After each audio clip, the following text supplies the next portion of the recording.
जेव्हा ग्रह राशी बदलतो त्यावेळेस तो 12ही राशींच्या व्यक्तींवरती वेगवेगळ्या प्रकारे परिणाम करत जात असतो आणि तो केतू सिंह राशीमधून गोचर करेल। आतापर्यंत तो कन्या राशीमध्ये होता। सिंह राशीतून जाणारा केतू जो आहे तो त्या अहंकारावरती घाव घालेल।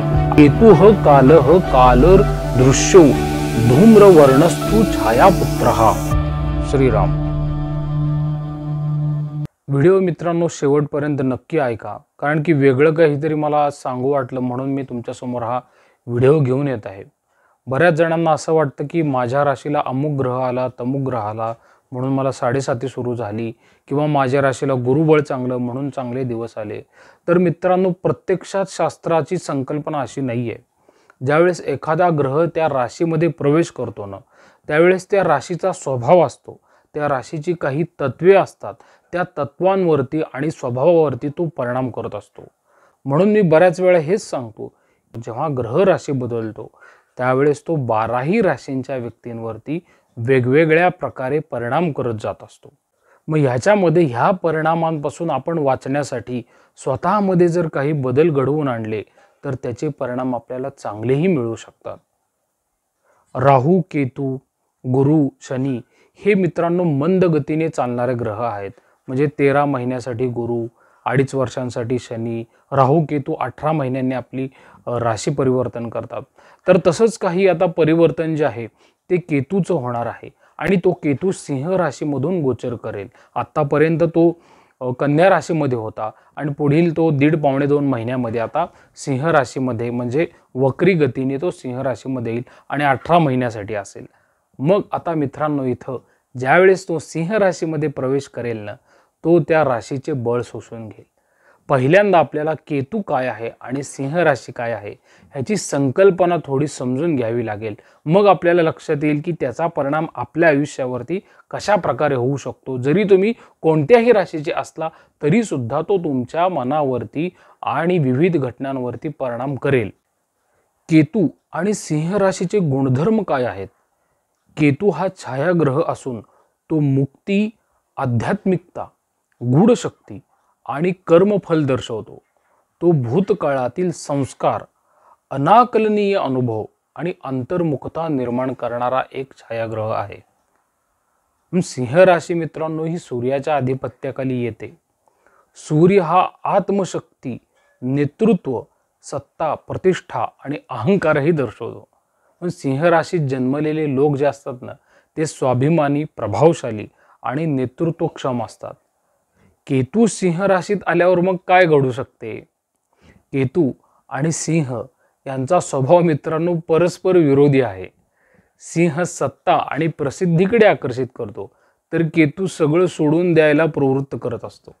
त्यामुळे ह्या स्थितीमध्ये व्यक्तीच्या आयुष्यात सत्तेचा त्याग, आत्मशोध आणि गूढ प्रवृत्ती वाढणे यासारखे बदल संभवतात।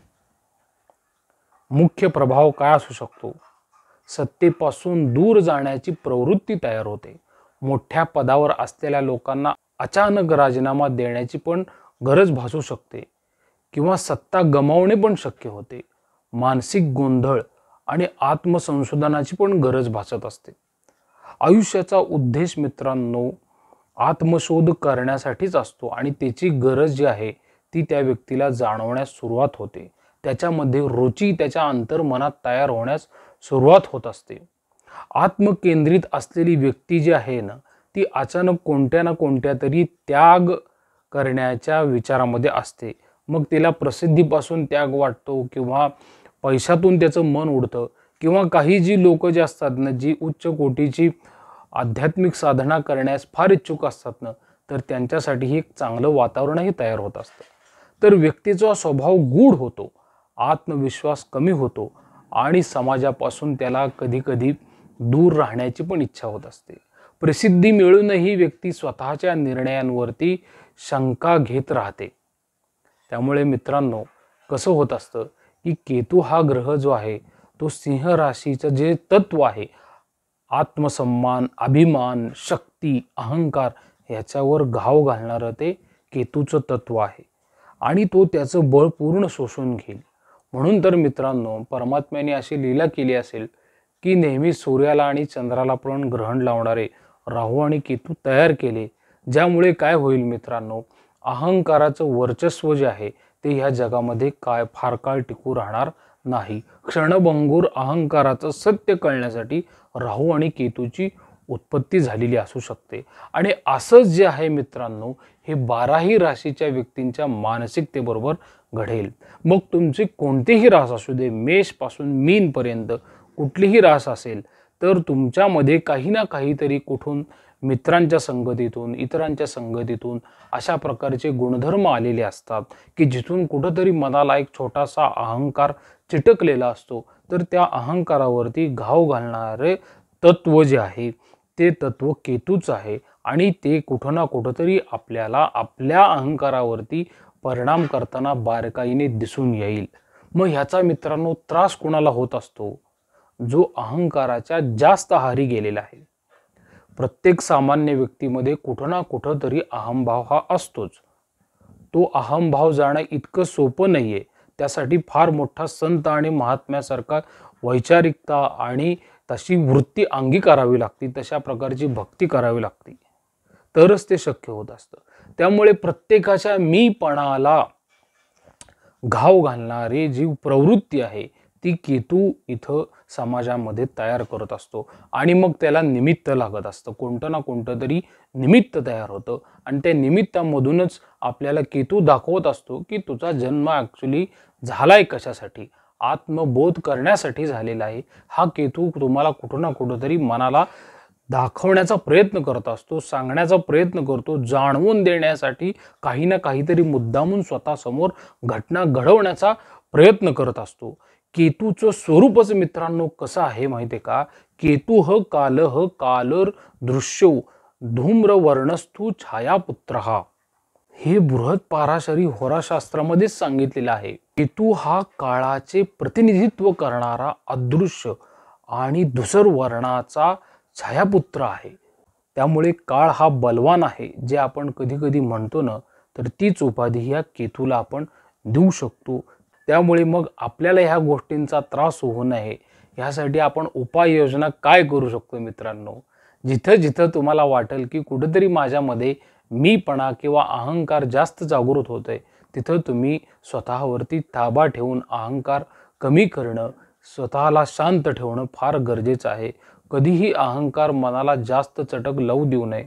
थोडा मीपणा ठेवणं हे प्रपंचामध्ये गरजेचं असतं, पण तो जर अति झाला तर मग कुठंतरी सिंह राशीतून जाणारा केतू जो आहे तो त्या अहंकारावरती घाव घालेल आणि मग तुम्हाला कदाचित म्हणतोय मी, अपमानास्पद परिस्थितीला सामोरे जावं लागू शकते. किंवा काही व्यक्ती काय करतात, ज्या एखादी गोष्ट अति होते आणि ती अति झाल्यानंतर व्यक्तीला कुठं ना कुठं तरी ती घाव घालून त्या गोष्टीपासून परावृत्त करते आणि तीच लपलेली गूढ गोष्ट म्हणजेच केतूचं कारकत्व आहे. म्हणून 12ही राशीच्या व्यक्तीने ह्या गोष्टीवर चिंतन करा. जाता जाता एक उदाहरण सांगतो मित्रांनो. केतू हा कन्या राशीमध्ये होता. कन्या राशीचं तत्व हे बुद्धिमान चाणक्य नीतीचं आहे आणि अनेकांच्या बुद्धीला ह्या काळामध्ये ग्रहण लागलं आणि त्यांनी अनेक चुकीचे निर्णय घेतले.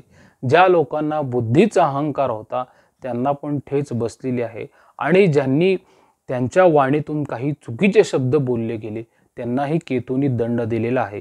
तुम्ही आसपासच्या तुमच्या वातावरणामध्ये जर बारकाईने निरीक्षण केलं तर केतूने हे काम पद्धतशीरपणे पार पाडलेले आहे हे तुम्हाला स्पष्टपणे जाणवेल.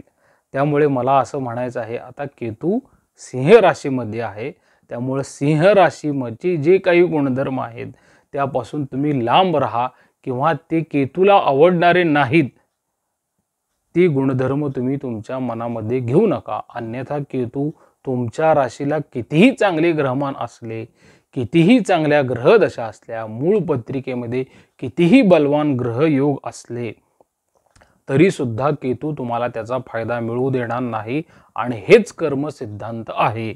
आणि ह्याच्यावरती कोणताही आध्यात्मिक उपाय जो आहे किंवा देवधर्माचा उपाय करण्याची गरज नाही. तुम्ही स्वतःला अंतर्मनातून आत्मपरीक्षण करून घ्या, तेच तुम्हाला व्यवस्थित मार्ग दाखवत असते. प्रसाद कुलकर्णी, पंढरपूर. श्रीराम.